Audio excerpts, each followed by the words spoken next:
Assalamualaikum Isha. Hai, malam. Awak apa khabar? Alhamdulillah okey je. Okey je. Awak hari ni awak nampak macam kurang sihat. Awak okey ke? Okey kot. Mungkin sebab berapa hari lepas saya demam. Ada migraine, sakit kepala sikit. Tapi hari ni okey sikit kot. Oh, kiranya awak baru baik demam lah ni. Awak okey ke nak teruskan kita punya sesi ni? Tak apa, saya okey je. Okay. So, pertama sekali saya nak ingatkan balik yang kita terikat dengan etika kedewasaan, which is apa yang awak cerita hanya awak dan saya saja yang tahu. Unless ada isu yang boleh memudaratkan awak, saya ataupun orang lain, saya boleh laporkan dekat pihak INASIS lah. Okay? Okey, baik. Kau tak payahlah cerita dekat kaunselor tu. Dia tu dengar masalah kau sebab tu pekerjaan dia je. Bukannya dia kisah pun pasal kau punya masalah ni. Cuba kau sedar sikit, tak ada siapa yang kisah pasal masalah kau tu tau.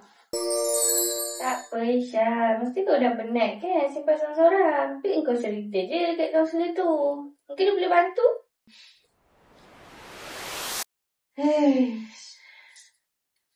Susahlah nak cakap. So, Kisha, tak apa. Take your time, okay? Saya kat sini nak tolong awak. Kan nak paksa awak, okay? Jadi, macam sesi lepas, awak ada share dengan saya yang awak rasa macam awak dah terpesong jauh daripada dengan budaya negatif dekat universiti awak. Betul? Betul. Saya rasa apa yang saya buat dekat universiti lain sangat dengan apa yang saya buat dekat kampung.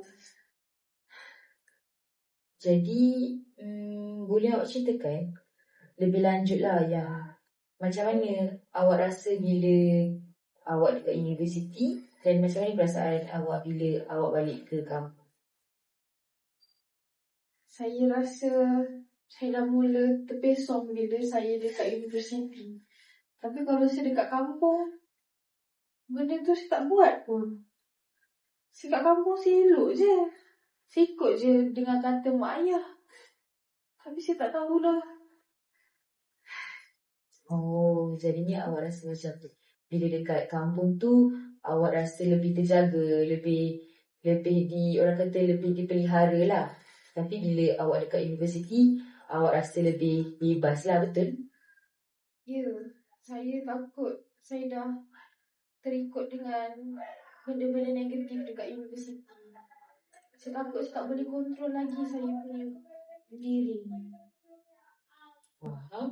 Oh, nampaknya awak rasa macam awak risau tentang diri awak yang sekarang sebab awak dah terjebak dengan budaya negatif. Jadi, boleh tak awak macam awak share lebih sikit contoh apa yang awak risau tu?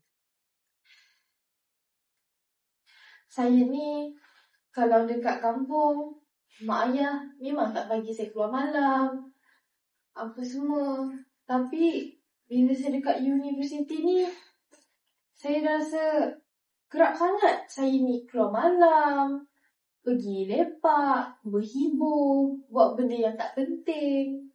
Dan sampai saya ni terpengaruh dengan kawan-kawan saya. Contohnya, isap pot, main snooker dengan kawan-kawan lelaki, tak jaga batas. Kadang lepak macam tu pun saya boleh habiskan RM200 dalam masa sehari. Shopping itu ini pun saya tak sedar. Itu pun sebab saya nak ikut dengan kawan-kawan saya. Saya tak naklah nampak yang saya ni tak berkemampuan. Saya nak juga ada barang branded. Itu semua. Tak payah ceritakan masalah kau dekat kaunselor, Isha. Muka dia tu, terkemut-kemut.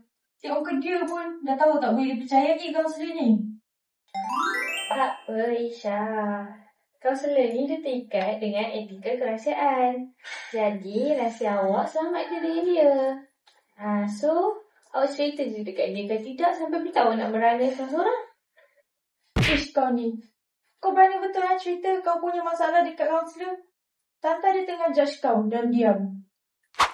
Dan kawan-kawan saya pun seperti menyokong apa yang saya buat. Diorang sendiri yang bagi dorongan dekat saya untuk buat benda negatif tu semua. Kadang saya takut kalau saya tak buat benda-benda macam tu, diorang panggil saya ni budak kampung yang membosankan.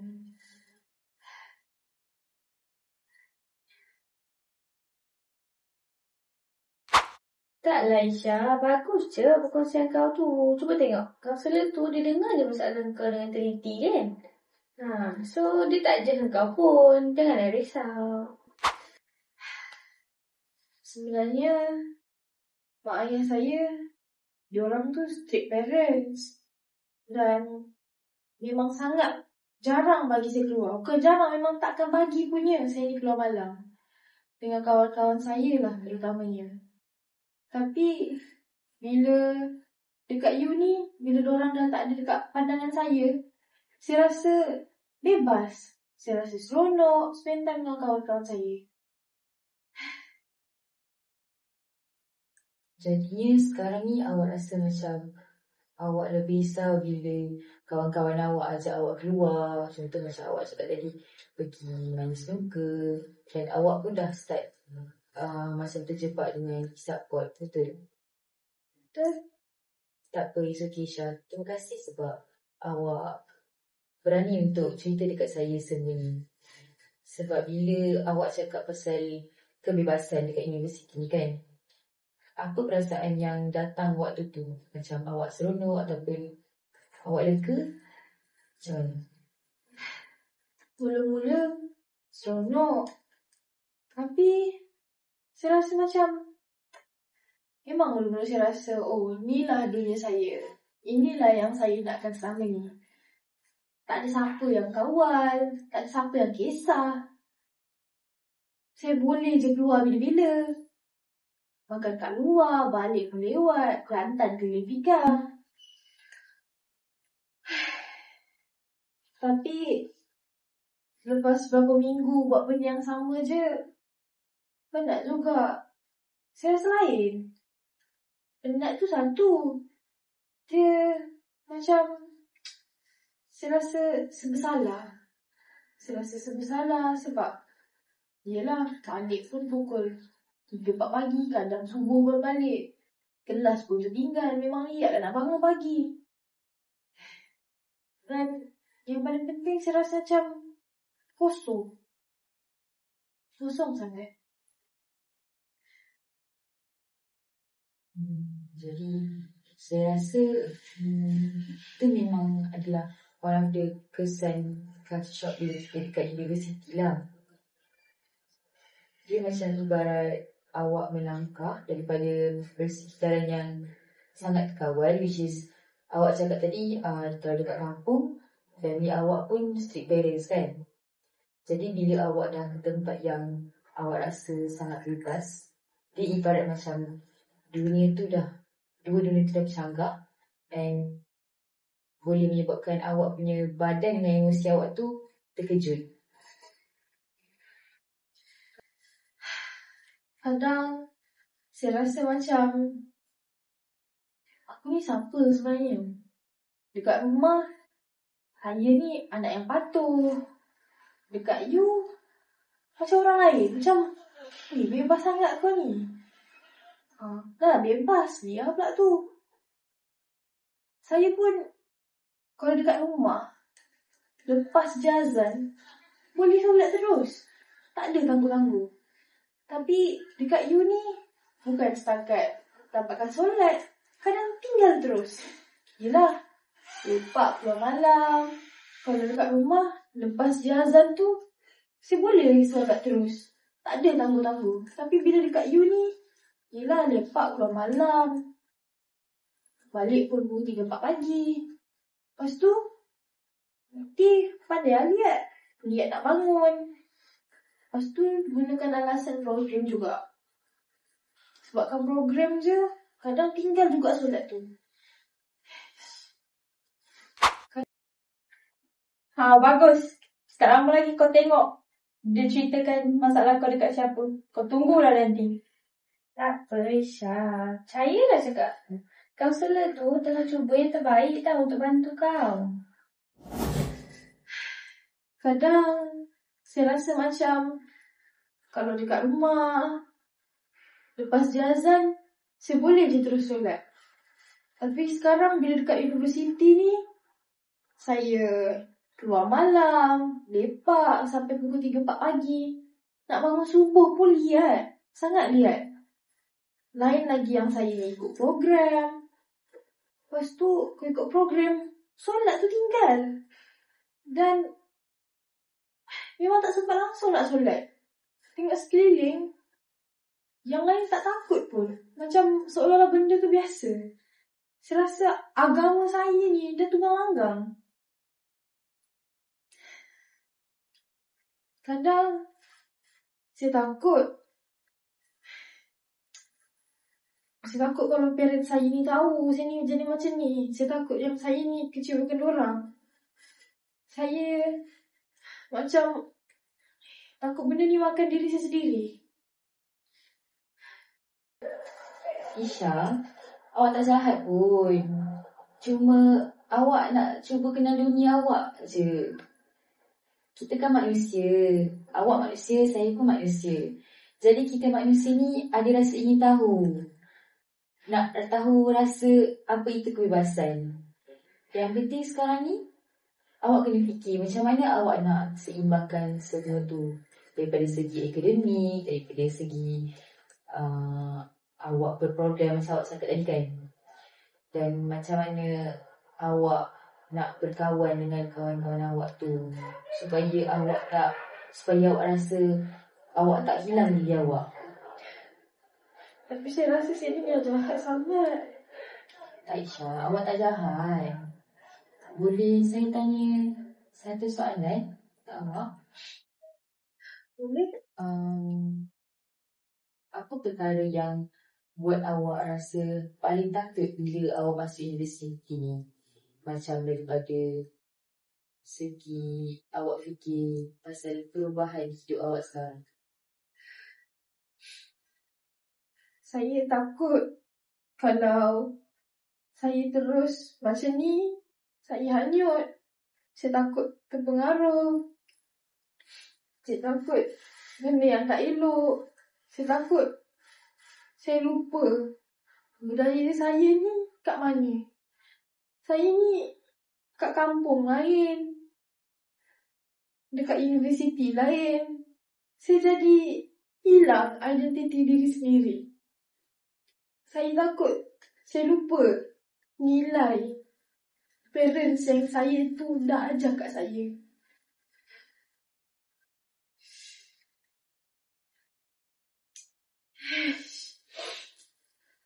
Saya rasa macam ada dua versi dalam diri saya ni tengah bergaduh hari-hari. Taklah. Tak apa, Syah. Itu normal. Kita sebagai manusia memang normal. Manusia ni memang ada bahagian diri yang kita nak rasakan kebebasan. Dan ada juga bahagian diri yang kita nak rasakan keselamatan. Jadi yang penting sekarang ni awak perlu cari jalan yang seimbang untuk awak balancekan awak punya akademik dan aktiviti awak lah. Kau tengok tu. Dia cuba nak takut-takutkan kau kan? Tu bukan nak takut-takutkan. Dia tanya tu sebab dia concern pasal kau, Syah. Tak apa, Isha. Itu normal.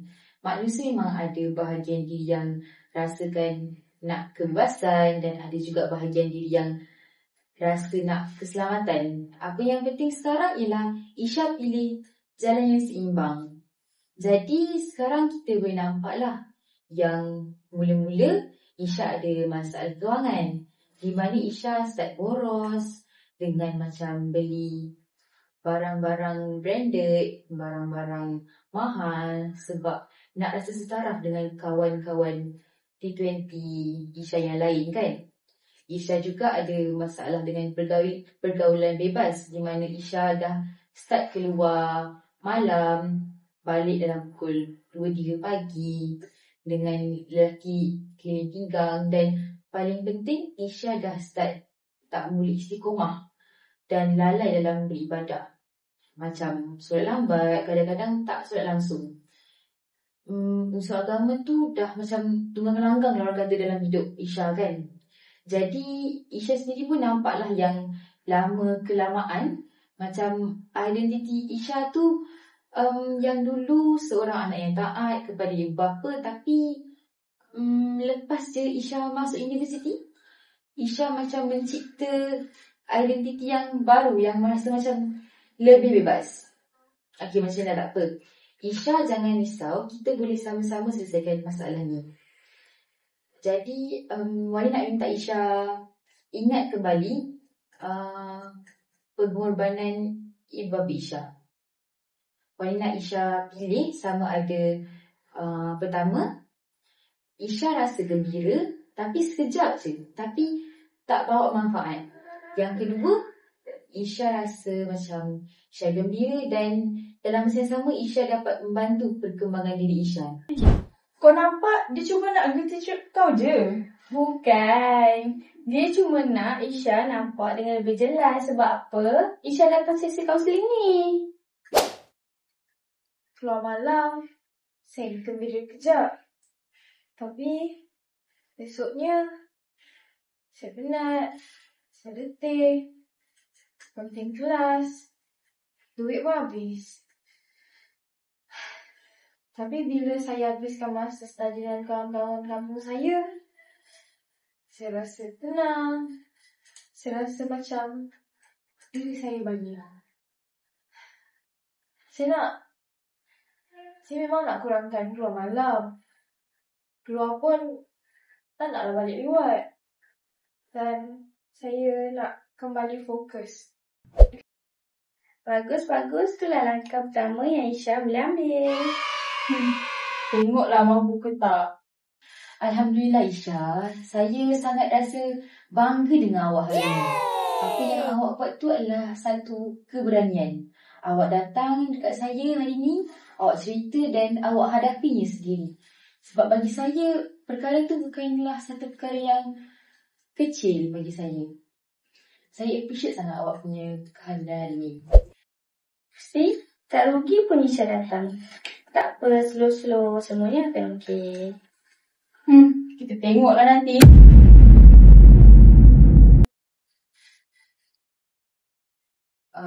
Jadi sebelum kita tamatkan sesi ni, saya nak awak jadikan satu perkara kecil, boleh? Boleh? Boleh tak kalau macam awak buat satu perubahan kecil ni dan minggu depan awak ceritakan pada saya apa yang awak buat tu. Boleh? Boleh. Saya janji. Terima kasih Isha. Kita pun dah ke penghujung sesi. Jadi untuk sesi depan, saya rasa kita boleh bincangkan langkah-langkah untuk Isha keluar daripada masa Isha sekarang. Okay. Jadi untuk sesi depan, bila Isha free? Saya free waktu pagi hari Selasa. Minggu depan lah Selasa. Pagi tu pukul berapa? Pukul 10. Alright, waktu tu saya free. Okay, jumpa minggu depan Okay, terima kasih. Terima kasih. Gilui. Helikopter, helikopter.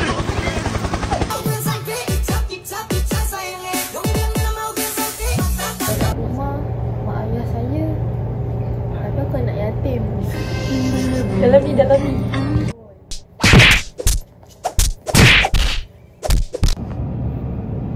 Oi, kau tak payahlah. Kau tanya husband. Kau siapa? Kau tanya husband.